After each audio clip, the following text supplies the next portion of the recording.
Let's suppose I have received this Excel data from someone and I need to make a pivot table to get the sales value SR name wise.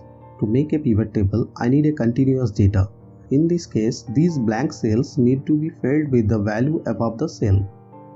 There is a simple solution, which is to copy the above value and paste it in the below blank cells. But this is not possible in large data. We need to use another process which is very easy.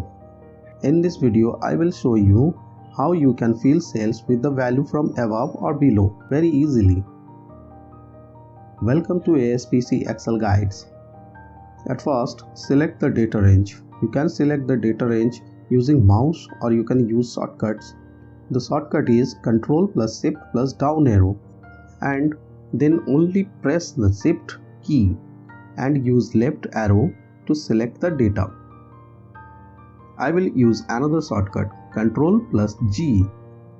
A small window Go To will open. In this window, I will click on the Special button. This will open another window, Go to Special. Alternatively, you can click on this Find and Select button. Then click on the Go to Special option.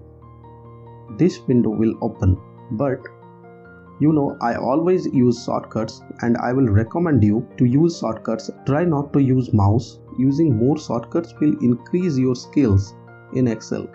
Click on the blank radio button. This button is called radio button. Click OK.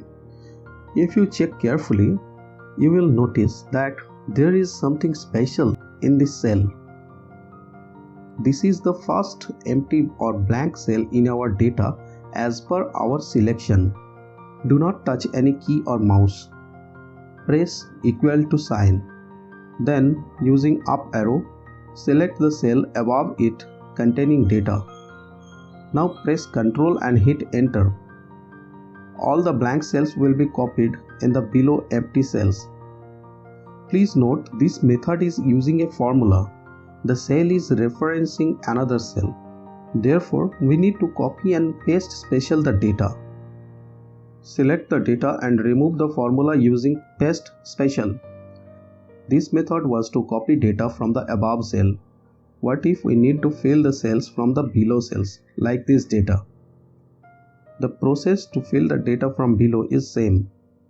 But after selecting the blank cells, go to the end of the data using scroller. This is the last blank cell in this column.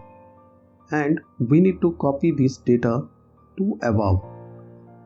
Select this cell while pressing the Ctrl button in your keyboard. Remember, if you don't press the Ctrl button, the selection of blank cell will be lost and you will have to do the same steps again from the beginning. Now please notice, this cell is selected now. Press equal sign. Press the Ctrl plus down arrow key in your keyboard and select the cell like this, and then hit Ctrl plus enter key. The data is ready. Don't forget to paste special the data. There is another method to do this using Power Query. I will discuss in another video. I hope you have enjoyed this video. Please like and click the subscribe button and click the bell icon to get modern Excel tutorial notifications. Thank you for your interest. See you in the next video in another topic.